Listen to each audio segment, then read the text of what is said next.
जिससे जीपीएस से आप जान सकते हो हम इतने मिनट वहां पहुंच जाएंगे। इसी तरह से ज्योतिष में भी जब आपके रास्ते में बाधा आ जाती है, अटकाव आ जाता है, तो आप क्या रास्ता अपना करके अपने जीवन का सदुपयोग कर सकते हो, तो वो रास्ता बताता है। जिस समय पर व्यक्ति का जन्म होता है उसमें ये देखा जाता है कि उसकी जिंदगी में किस ग्रह का प्रभाव था और उसके शरीर पे किस तरह से प्रभाव डाल रहा है, उसकी आत्मा मन पे किस तरह से प्रभाव डाल रहा है। तो अगर उसका मन आत्मा सही है, किस तरह की है और क्या कर पाएगा वो। ये विद्या बहुत गूढ़ विद्या है। अगर कोई ज्योतिषी कैलकुलेशन से कुछ नहीं बता पाता है या ठीक नहीं बता पाता है तो उस व्यक्ति को दोष दीजिए, ज्योतिष को दोष नहीं दीजिए, ज्योतिष को गलत मत कहिए।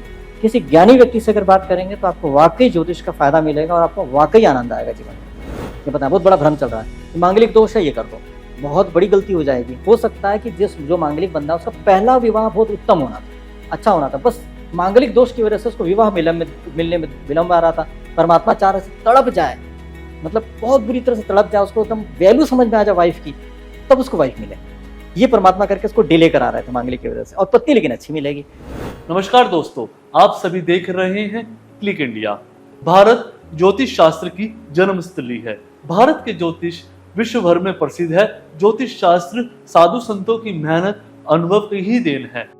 हमारे साथ आज चर्चा में खास मेहमान मौजूद है, अमित जी, जो एक ज्योतिष आचार्य है। आज हम इनसे बहुत सारी बात करने वाले हैं। सर, आपका हमारे खास कार्यक्रम में बहुत बहुत स्वागत है। स्वागत है, आपका भी स्वागत है।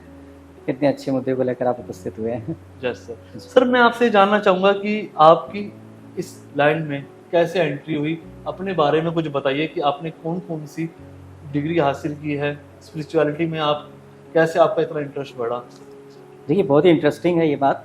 खूब पढ़ाई करते थे, जम के पढ़ाई करते थे, तो इसलिए क्या हुआ कि आगे जा करके मेरा धीरे धीरे करके बहुत सारी चीज़ों में ज्ञान मिलता गया। जैसे खासतौर पे शास्त्र पढ़ते गए, अपने शास्त्र जो हैं सारे पुराण वगैरह ये सब पढ़ते गए। और इंटरेस्टिंग बात है कि आज की डेट पे कोई भी ज्योतिषी ज्योतिष करता है तो क्या करता है, बाजार से किताबें लाता है, सीरीज लाता है, उसमें से 1 बाय 1 पढ़ता जाता है और कैलकुलेशन सीख लेता है, थोड़ा प्रेडिक्शन सीख लेता है, उसके बाद शुरू हो जाता है ज्योतिष का बताना। और ज्योतिषाचार्य लिख करके बहुत बड़ी बड़ी बातें लिख देते हैं, समाधान है, शंका है तो समाधान है, हर समस्या का समाधान है, ये सारी बातें लिख करके लोग जाते हैं उनके पास, वो जो उनको कैलकुलेशन से पता लगता है और उसमें से विशेष बात ये बताते हैं, 7.5 है, ढैया है, राहु की दशा चल रही है, शनि की दशा चल रही है, उपाय ये है, और करके यहीं तक ज्योतिष अटक जाता है।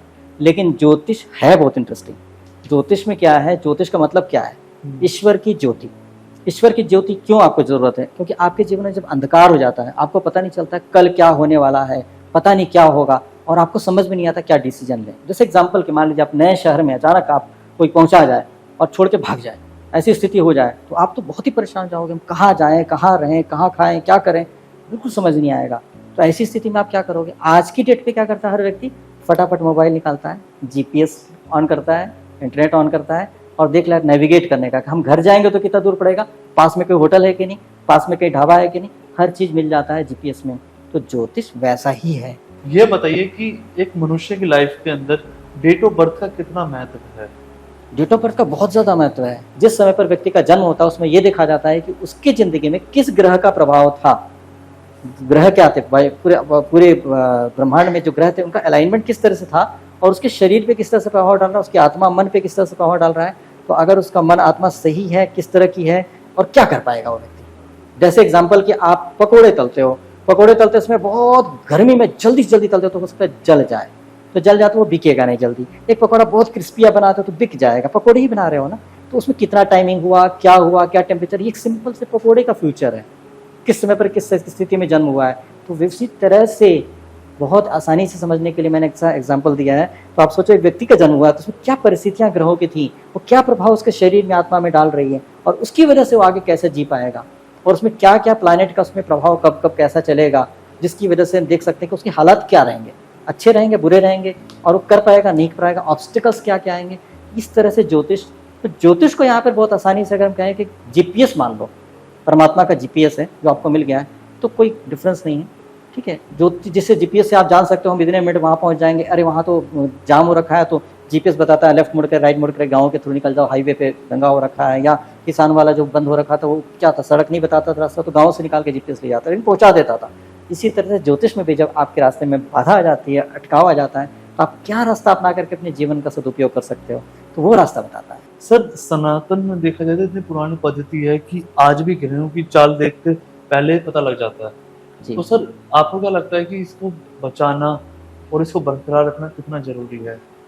देखिए, अगर कोई बिना ज्योतिष के चलता है ज़िंदगी में, तो ऐसा नहीं कि सफल नहीं होता है।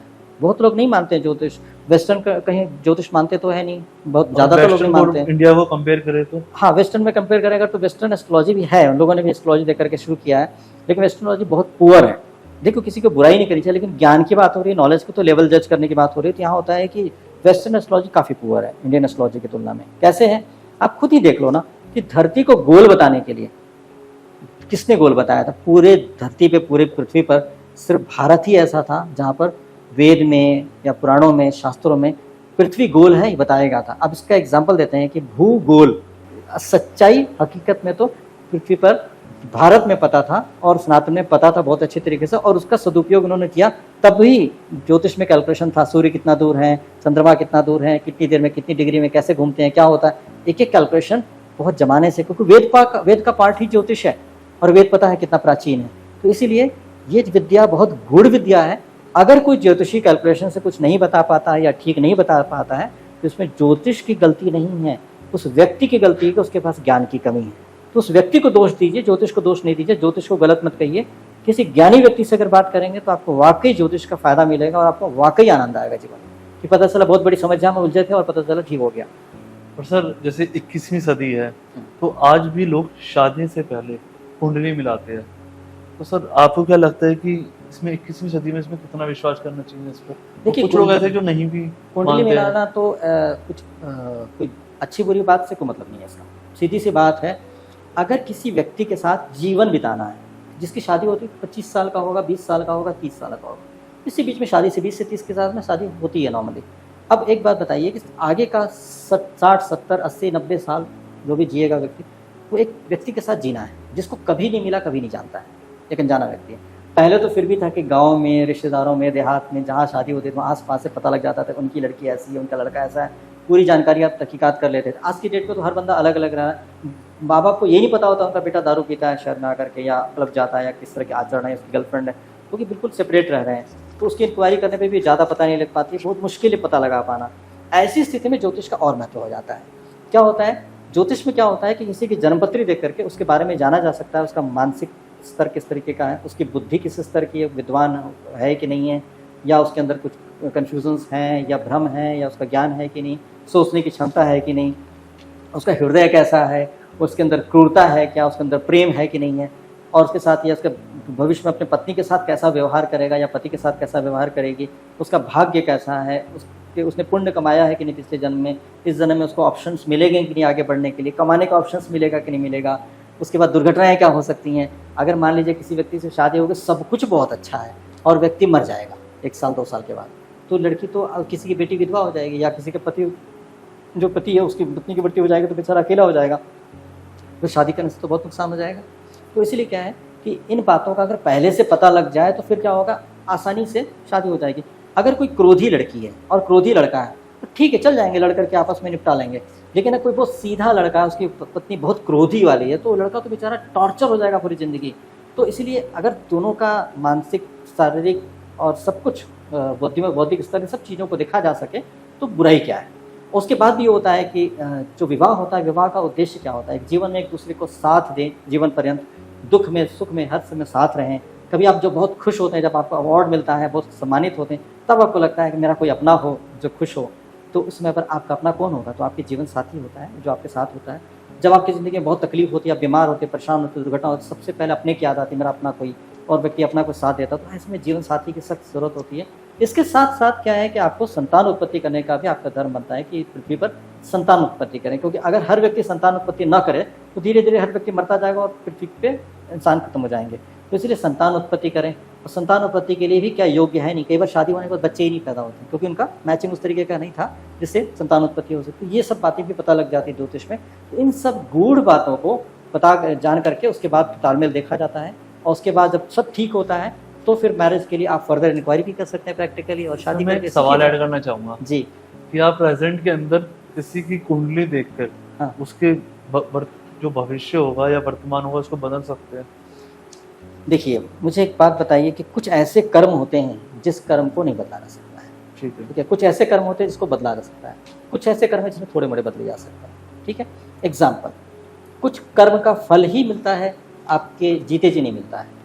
ओके। ठीक है, जैसे एग्जांपल कि आपने टर्म इंश्योरेंस करा रखा है, वो प्रैक्टिकल बात कर रहे हैं ताकि आप आसानी से समझ जाए। टर्म इंश्योरेंस कराया, टर्म इंश्योरेंस में आप जिंदगी में बताइए किस व्यक्ति को फायदा हुआ है? अगर आपने टर्म इंश्योरेंस कराया है तो आपको क्या फायदा हो सकता है कोई फायदा? पूरे जीवन आपका फायदा नहीं होगा, आप प्रीमियम देते रहेंगे। लेकिन अगर आप मर गए तो आपके परिवार को खूब पैसा मिलेगा, आपके जीते जी तो आपको फायदा नहीं मिलेगा। अब इसको बताइए कैसे कर सकते हैं? कोई तरीका ही नहीं। टर्म इंश्योरेंस कराया इसलिए कि परिवार के लिए, तो उसको आप बदल सकते नहीं है। तो कुछ चीज़ें ऐसी होती हैं, जैसे कि किसी व्यक्ति का सर फोड़ दीजिए, ठीक है, सर फोड़ने में कितना, बस एक लठ लीजिए और सर फोड़ दीजिए। अब सर फट गया, ब्रेन डैमेज हो गया, क्या उसको पहले जैसा किया जा सकता है? नहीं किया जा सकता। कुछ चीज़ें ऐसी, उसका नुकसान कर दिया, इसकी भरपाई नहीं की जा सकती। लेकिन आप किसी की हड्डी तोड़ दें, उसको फिर अच्छे तरीके से जोड़ा जाए, फिर से दोबारा जुड़ करके फिर पहले जैसे हो सकती है। कुछ वेरिएबल चीज़ें होती हैं जिसको ठीक किया, कुछ एकदम नहीं ठीक की जा सकती हैं। और किसी को मार ही दिए तो उसको दोबारा तो ठीक जिंदा नहीं किया जा सकता है। तो इसीलिए जो बोलते हैं कि पूरी हर चीज़ का समाधान है, हर चीज़ ठीक की जा सकती है, शंका है तो समाधान है, ये सब धोखा है। इसकी वजह से ज्योतिष का बड़ी मिट्टी हुई है, मतलब अपमान हुआ है, और ज्योतिष पे लोगों का विश्वास होता है कि वो बातें तो बड़ी बड़ी कर दिया, लेकिन हकीकत सामने रखना चाहिए। किसी व्यक्ति को बताना चाहिए कि भाई ये सच्चाई है, यहाँ ठीक किया जा सकता है, यहाँ नहीं ठीक किया जा सकता। और ऐसा नहीं होता है कि जो व्यक्ति समस्या लेकर आए वही उसको ठीक करके समाधान और भी हो सकता है, बहुत आसानी से हो सकता है। सर एक है ना मिथ होते हैं, हर चीज के लिए कुछ मिथ होते हैं जिम्मेदार। सर आपको क्या लगता है कि ज्योतिष में ऐसे कैसे कौन से मिथ है जो आपने देखे होंगे? देखिए, ज्योतिष में ये मिथ है, सबसे बड़ा मिथ तो ये है कि 7.5 चल रही है तो व्यक्ति का सत्यानाश होगा। हाँ ठीक है, 7.5 का इतना बड़ा डर है, इतना बड़ा डर है कि 7.5 चल रही है तो बड़ा गड़बड़ होगा। दूसरा है काल सर्प दोष, ठीक है। तीसरा मांगलिक। ये 3 चीज़ तो बिल्कुल पक्की है, जो हर व्यक्ति किसी भी पंडित के पास जाएंगे सबसे पहले वो 3 चीज़ें देख करके और राहु की महादशा देख के उसको बोलते हैं कि भाई ये उपाय करना पड़ेगा, महामृत्युंजय करना पड़ेगा, ऐसा करना पड़ेगा, वैसा करना पड़ेगा। और व्यक्ति फिर उसका फिर फंस जाता है पूरी तरह से। फंस इसलिए जाता है, फंसना ऐसे वर्ड इसलिए इस्तेमाल किया, आप बुरा मत मानना, आप अच्छी स्थिति में हो, आज आप अच्छा चैनल चला रहे हो, इतने सफल हो, लेकिन अगर आप सफल नहीं हो तो आप क्या पैसे कमाओगे? बहुत गरीब हो, और गरीब होकर के एक ज्योतिषी के पास जाते हो, ज्योतिषी फीस लेता है। अब ठीक है, मेहनत कर रहा हो, फीस ले रहा है, लेकिन उसके बाद आपको बोलता है कि आपको ये शांति करनी, वो शांति करनी पड़ेगी, आपको बहुत लंबे पैसे बजट बता देता है। तो आप वैसे ही तकलीफ में थे, उसके बाद आप पैसे खर्च भी कर लेते हो, चलो किसी भी तरह से उधार लेकर के, फिर भी आपको रिजल्ट नहीं आता, तो आपको क्या होगा? आपको ज्योतिष के प्रति आपका विश्वास खराब हो जाएगा, ठीक है। और आप कहोगे क्या, ज्योतिष बकवास होता है, गलत होता है। ऐसे ज़्यादातर लोग मेरे पास आते के बताया कि लोगों ने खूब पूजा करवाया और पता आगे आवश्यकता नहीं थी। शनि हमेशा मूव करते रहते हैं, शनि स्लो मूविंग प्लैनेट है, और जब लग्न से ये या फिर आपका खासतौर पर राशि को बहुत महत्व दिया जाता है, राशि से एक घर पहले एंटर कर जाते हैं। 30 डिग्री का एक हाउस होता है। अगर मान लीजिए मेष लग्न है तो मीन राशि में जैसे ही प्रवेश करेंगे शनिदेव, उसमें 2.5 साल रहेंगे, तो शनि का पहला ढैया हुआ। दूसरे में रहेंगे, मतलब पहले वाले घर में आ जाएंगे, मेष राशि में आ जाएंगे तो 2.5 साल रहेंगे, तो दूसरा ढैया, और उसके बाद वृष राशि में रहेंगे 2.5 साल, तो तीसरा ढैया। टोटल 7.5 साल तक एक लगातार आ जाते हैं शनिदेव, तो अच्छा है, उनको पूरी तरह से 7.5 का प्रभाव रहेगा। तो इसी तरह से होता है। और चतुर्थ राशि में अगर पहुँचते हैं तो 2.5 साल पहुँचते हैं, तो 2.5 साल तक वो ढैया माना जाता है। अष्टम में पहुँचते तो 2.5 साल तक वो भी ढैया माना जाता है। अब ऐसी स्थिति मान लीजिए शनिदेव उस जनपत्री में बहुत लाभकारी, ठीक है, लाभकारी हैं, और शनिदेव ऐसी स्थिति में पहुंच जाते हैं, उसके लगन में पहुंच गए, मतलब 7.5 के बीच में 2.5 साल निकाल दिया, और अब अगला 2.5 साल चल रहा है और लगन में बैठे हैं, और उस समय पर व्यक्ति का ऐसा कॉम्बिनेशन बना रहे हैं शनिदेव, तो सिर्फ 7.5 में फिर बर्बाद करें, ऐसा नहीं। शनिदेव जहाँ होंगे वहाँ का रोल प्ले करेंगे। वहाँ रोल क्या है उनका? अगर वो प्रमोशन दे रहे हैं, व्यक्ति को बिजनेस सेटअप करा रहे हैं, ऐसा कॉम्बिनेशन बना है, तो क्या लगता है कि आप बुरा करेंगे शनिदेव? शनिदेव अपना रिजल्ट पक्का देंगे। लेकिन ऐसा क्यों कहा जाता है? क्योंकि चंद्रमा जो है मन का कारक है, तो मन में शनिदेव का प्रभाव आता है, और पूरी तरह से मन में इतने दूर से प्रभाव डालना शुरू करते हैं, मन को पूरी तरह से प्रभावित करते हैं, मतलब 30 डिग्री आगे 30 डिग्री पीछे से ही प्रभाव देना शुरू कर देते हैं, और लंबे समय तक रखते हैं। तो ऐसे व्यक्ति सुस्त हो जाता है, उसका मन नहीं करेगा। अब जैसे आप आए हैं, शूट कर रहे हैं, अगर आप पे शनिदेव का प्रभाव बहुत ज़्यादा हो और आप शनिदेव आपको शूट नहीं करते हैं, तो आपको क्या होगा? छोड़ो यार, कल चलते हैं शूट के लिए, अरे चलो यार परसों चलते हैं, कौन सा अमित जी भागे जा रहे हैं, कौन सा मेरे को कोई दिक्कत है। फिर पता चला कल मेरे पास टाइम नहीं होता, परसों टाइम नहीं होता, फिर आपके पास टाइम नहीं होता, 1 महीने तक आप पता चला कि डिले हो गया, जस्ट बिकॉज आप आलस की वजह से, ठीक है। तो आप में आलस नहीं था, तो आप टाइम लिए और फटाफट आप स्टार्ट कर पाए अपने काम को। तो यही डिफरेंस होता है कि शनिदेव के टाइम पे व्यक्ति आलस बहुत करता है, डिसीजन लेट से लेता है, स्लो होता है, तो इस तरह से करके काम गड़बड़ होने लगता है। तो ऐसी स्थिति में भय पैदा किया गया कि शनिदेव जो है वो बहुत खतरनाक होते हैं, नीलम पहनने से सत्यानाश हो जाता है। हम आपको बताया कि नीलम पहनने से सत्यानाश होता कैसे है। अगर सत्यानाश होता है तो पहले जान लीजिए सत्यानाश होता ही नहीं होता, फिर डरिए, पहले डरने की क्या जरूरत है। तो शनिदेव जब प्रभाव आता है किसी व्यक्ति को, बहुत आलस आता है, सोने का बहुत मन करेगा, डिसीजन देर से लेगा, आलसी होगा, तो अब व्यक्ति सड़क पार करना है, मान लीजिए कनॉट प्लेस में काफ़ी ट्रैफिक है, वहाँ पे व्यक्ति सड़क पार कर रहा है, तो सड़क पार का शनिदेव का प्रभाव पूरी तरह से और बहुत आलस आ रहा है उसको, तो अभी देखा ठीक है यार, इधर देखा ठीक है यार, बस ठीक से देख नहीं रहा है, बस कितनी स्पीड में आ रही है, कैलकुलेट नहीं कर पा रहा है, इज नॉट दैट फास्ट, सोच नहीं पा रहा तेजी से, उसको अंदाजा लगा ठीक है यार आ जाएगी बस, कौन सा मतलब अभी थोड़ी आ जाएगी, हम पार कर रहे हैं, आराम से पार कर रहा हूँ, अचानक बस आई टक्कर मार चली गई, क्योंकि वो स्लो सोच रहा है, स्लो डिसीजन ले रहा है, उसको फास्ट निकलना चाहिए था, क्योंकि बस बहुत नज़दीक थी, तुरंत निकलना चाहिए था, तो समय लगा दिया तो इसलिए बस के नीचे आ गया। तो बस उग्रता की वजह से नहीं है, आपके स्लोनेस की वजह से, आपकी गति में कमी की वजह से आया। तो मंगल है, ये मंगल है, मंगल एक्साइटमेंट करेगा, पार नहीं करना चाहिए, पेशेंस रखो ना, रुक जाओ, थोड़ा गाड़ी को जाने तो उसके बाद जाओ। मंगल वाला व्यक्ति जंप करेगा, नहीं पार कर जाते, पर एक्साइटमेंट में भागेगा और टक्कर हो जाएगा। तो दोनों का तरीका अलग अलग है ना। इसीलिए क्या है, शनिदेव के समय पर व्यक्ति के अंदर आलस्य न आए, इस बात का ध्यान रखा जाए। और देखा जाए शनिदेव व्यक्ति के लिए फायदेमंद है नहीं फायदेमंद, हो सकता है व्यक्ति बहुत ज़्यादा ओवर एक्साइटमेंट वाला व्यक्ति है, बहुत ज़्यादा जोश में रहता है, एक्साइटेड रहता है, अब उसमें शनिदेव का प्रभाव आ जाएगा तो कितना अच्छा होगा। ओवर एक्साइटेड नहीं होगा, बहुत तो रेस्टलेस है, बैठे हैं तो यूँ करते रहेंगे, ऐसे हाथ हिलाते रहेंगे, पैर हिलाते रहेंगे, कुछ भी करते रहेंगे, वो लोग क्या होते हैं, रेस्टलेस होते हैं, थोड़ी देर भी स्थिर नहीं बैठ पाते हैं। पढ़ने का टेबल पे बैठ करके पढ़ाई, टेबल कुर्सी पे बैठ के पढ़ना है तो बैठा ही नहीं जा रहा है, थोड़ी देर में टहलने लगते हैं, स्थिर नहीं हो पाते। ऐसे में शनिदेव का प्रभाव हो जाएगा तो व्यक्ति बैठ पाएगा, क्योंकि अस्थिरता कम हो जाएगी। तो इसीलिए शनिदेव का प्रभाव उसके लिए फायदेमंद रहेगा। तो इसीलिए ये सब फालतू का मिथ है, मेरे हिसाब से इन बातों में बिल्कुल नहीं पड़ना चाहिए। मांगलिक है, अमांगलिक क्यों होता है आपको बताएं।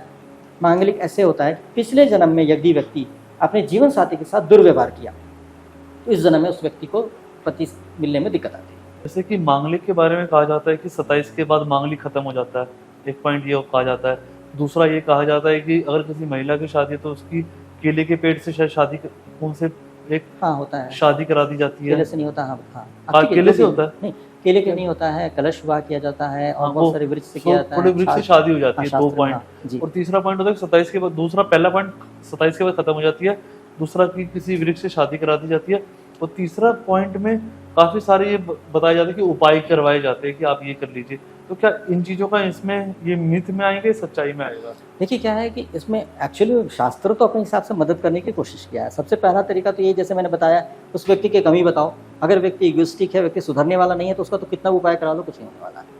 नालायक इंसान को कोई कुछ भला नहीं करना। आप ही बड़ उसके अगर नालायक लड़के को उसको आप कहेंगे कि भाई इसको मदद करो, बोलेंगे नालायक है, सुधर नहीं सकता, इसको पैसे दो चाहे मदद करो, ये सुधर नहीं सकता, जिंदगी में कोई काम नहीं करेगा, तो आप अपने चैनल में कभी उसको लाओगे नहीं। लेकिन कोई बंदा पता है ईमानदारी सही से चल रहा है, या गलत भी था तो उसने सुधार कर लिया है, मतलब 1 साल से सिगरेट नहीं पिया, 1 साल से दारू नहीं पी रहा है, एकदम सुधर गया है, माँ बाप के साथ अच्छा करता है, चलो यार इसको अपने चैनल में लाओ, बंदा था कभी अभी ठीक है, तो आप उसको लाओगे।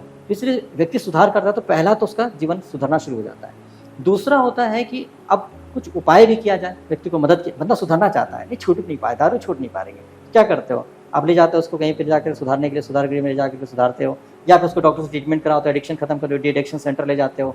तो इसी तरह से बहुत सारे कुछ उपाय भी बताए गए। उन उपायों को करने से, पूजा पाठ करने से ऑटोमेटिकली आपका वो चीज़ें, नेगेटिविटी जो थी पास्ट लाइफ में जो आपने किया था, खुद ही जनरेट किए थे, उन चीज़ों को वॉश आउट करते हैं।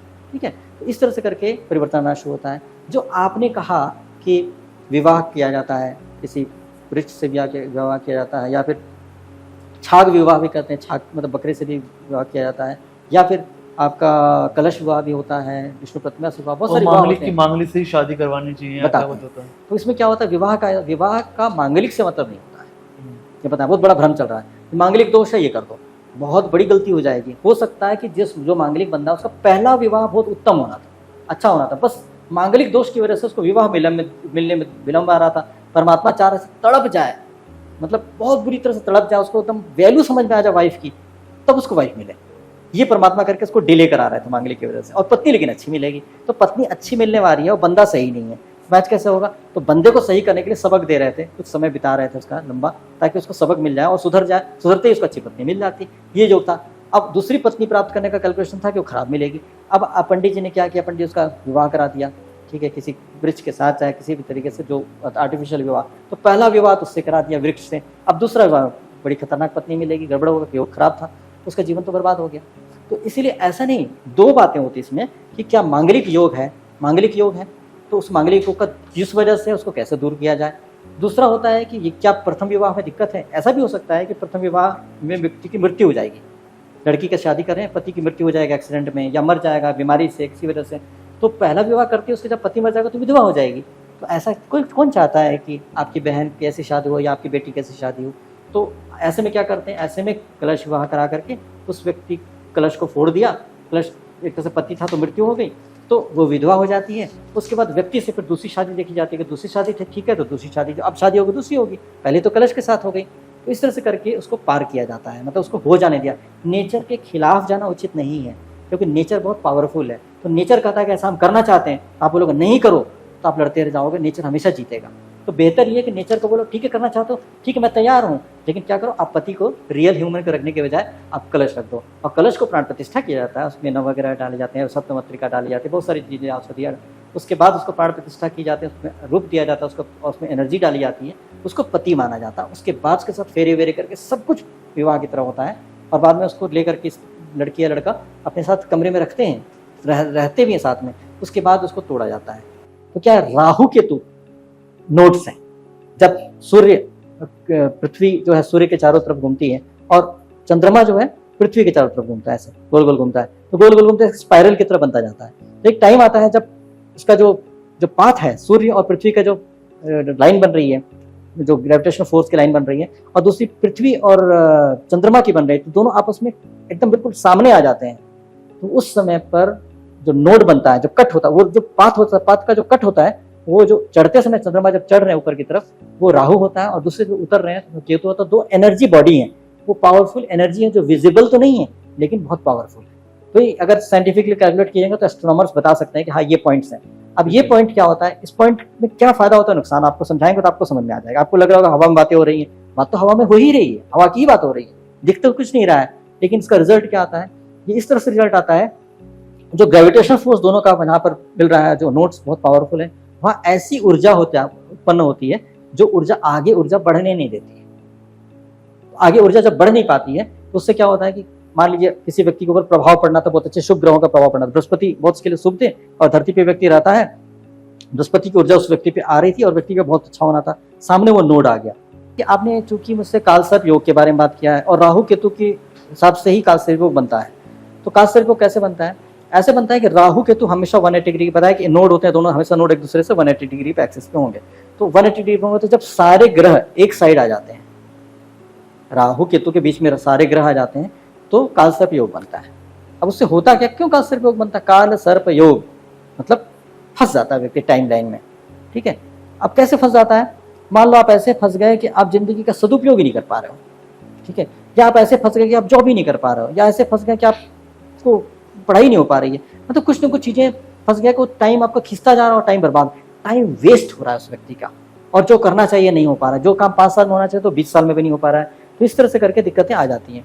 तो अभी क्या है कि यहाँ पर ऐसा नहीं है कि कालसर्प योग है तो व्यक्ति का हमेशा बुरा ही होता है, कभी कभी अच्छा भी होता है। अच्छा, मुझे एक बात एग्जाम्पल आप जवाब देना कि कोई ऐसी चीज, कोई ऐसा काम है जो आप 1 मिनट कर सकते हो, 1 मिनट हुआ आपके साथ तो बहुत अच्छा लगता है, और आप चाहोगे कि साल भर चल पड़े, खिंच जाए वो समय। एग्जाम्पल मतलब जिंदगी से रिलेटेड हो। हाँ, जिंदगी से रिलेटेड, आपकी जिंदगी से रिलेटेड, आप चाहो कि ये चाहे हैप्पीनेस ही है। हैप्पीनेस, यस, बहुत अच्छा जवाब है। आप खुश रह रहे हो, 1 मिनट बहुत खुश थे, तो कहे काश ये समय हमेशा के लिए दुख आए ना, खुशी रहे, खुशी रहे।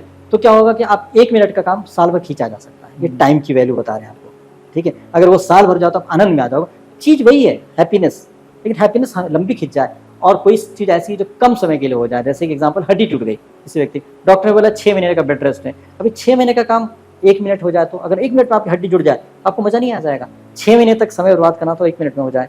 तो बहुत बार समय ज्यादा होने से व्यक्ति की जिंदगी में बाधाएं आ जाती हैं, समय कम होने से कई बार बाधाएं आ जाती हैं, मतलब मजा नहीं आता है। तो समय में स्मार्टनेस क्या है, हम समय का सदुपयोग कर सकें और सही तरीके से इस्तेमाल कर सकें। कालसर्प योग में क्या होता है, यदि समय हमारा खिंच रहा है, ज्यादा खिंच रहा है, तो अगर व्यक्ति का अच्छे तरीके से खिंच रहा है, मतलब व्यक्ति आनंद का समय खिंच रहा है, लंबा हो रहा है, तो फिर क्या बुराई की बात है। तो कुछ कालसर्प योग ऐसे होते हैं जिसमें पर व्यक्ति अटक तो जाता है लेकिन अपनी अच्छाइयों में अटक जाता है। कुछ व्यक्ति ऐसे मिलेंगे जो उसूल के पक्के होंगे, अड़ियल होंगे, नहीं हम गलत करेंगे ही नहीं, नहीं हम घूस लेंगे ही नहीं। आप गए हो कि यार हमारा केस फंसा हुआ है, इतने पैसे ले ले, मैंने इस बंदे का मर्डर किया था यार, तो पैसे लेकर मान रफा दफा करे। वो बंदा काल सर्पयोग वाला दूसरा वाला है, क्रिमिनल वाला, बोलता है अरे तू इधर से पैसे ला, इतने करोड़ ला, ऐसे ला, निपटा देता हूँ, निपटा दिया, ठीक है। बाद में कर्म भोगेगा वो, क्योंकि पाप किया उसने। और व्यक्ति की आदत है, कितना वार्निंग दिया जो उसको नौकरी से निकाल, फिर व्यक्ति गलत कर्म ही करता रहेगा, क्योंकि वो काल सर्पयोग में ऐसा फंसा हुआ है कि वो सुधर नहीं सकता, पक्का पक्का वाला बुरा है, क्योंकि वो फंसा हुआ है ना, उसी घरों में ज्यादा स्ट्रेंथ आ गई। अब यही एक दूसरा एग्जाम्पल लो आप, वो भी काल सर्पयोग वाला बंदा है, उसमें क्या अच्छे ग्रहों में फंसे हुए प्लानेट और शुभ ग्रह है, शुभ है सारे। अब उसी वही बंदा, मान लो कि कोर्ट का बंदा है, जो बंदा निपटा सकता है आपका केस, पक्का निपटा सकता, उसके हाथ में है, हेर फेर कर सकता है, जज को भी पैसे खिला सकता है, लेकिन वो कहेगा मैं नहीं करूंगा ये काम। वो लोग 1 करोड़ देंगे नहीं करेंगे, 2 करोड़ देंगे नहीं करेंगे, 5 करोड़ देंगे नहीं करेंगे, धमकी दे दो जान से मार देंगे, बोले मार दो नहीं करूंगा। ये होगा काल सर्पयोग वाला बंदा। ऐसे लोग जो अड़ियल होते हैं, जो काल सर्पयोग वाले, मतलब पक्के पक्के हैं कि हमें नहीं करना है, गलत तो नहीं करना है, तो ऐसे भी होता है। काल सर्पयोग वाला बंदा अच्छा होता है तो बिल्कुल अच्छा होता है, उसको बुरा नहीं बनाया जा सकता है, और बुरा होता है तो बहुत बुरा होता है, उसको सुधारना बड़ा मुश्किल होता है। ऐसे केस में इस बंधन से हटने के लिए शिव जी ही मदद कर सकते हैं व्यक्ति को। किसी उसमें ज्योतिर्लिंग जो है, वहाँ ज्योतिर्लिंग पे जा करके वहाँ प्रायश्चित करना चाहिए आपको। मैंने मतलब प्रायश्चित कर, ज्योतिर्लिंग नागेश्वर है, बहुत सारे हैं, 12 ज्योतिर्लिंग है, सभी जगह जा सकते हैं। सबसे जो पावरफुल होता है वो उज्जैन में महाकालेश्वर है, वो सबसे पावरफुल ज्योतिर्लिंग में सबसे पावरफुल महाकालेश्वर है। तो वहां जाकर के अगर सही ब्राह्मण से सही तरीके से कराएं, कोई नकली या सही ब्राह्मण नहीं जो उच्चारण नहीं करना चाहता है, पूजा पाठ नहीं करना चाहता है, वो कनेक्ट ही नहीं हो सकता है शिव जी के साथ, वो क्या करेगा। लेकिन उचित ब्राह्मण से अच्छे तरीके से अगर आपने पूजा करवाया तो रिजल्ट आपको यह आएगा कि आपके जो पक्का वाला गड़बड़ है ना, वो टूट जाएगा, आपका हौसला टूटेगा गलत करने का, और आपके अंदर एक आएगा कि नहीं यार गलत है, मन में ये गलत है, ऐसा विचार आएगा। और जिसमें करोड़ों रुपए का घूस लेने की बात मन करेगा, नहीं गलत है, ये मन में विचार जन्म लेने से संभव हो सकता है, पॉसिबल हो सकता है अगर किया जाए सही तरीके से, लेकिन टफ होता है, इतना आसान नहीं होता है बस यूं ही गए छोटी मोटी पूजा करके चले जाए। प्रायश्चित कर्म है ये, बहुत टफ होता है ये, और करना चाहिए, कोशिश करना चाहिए। यही है ज्योतिष में बताते हैं कि गड़बड़ है, इसको ठीक करो, और ठीक किया तो व्यक्ति का जीवन बेटर होता है।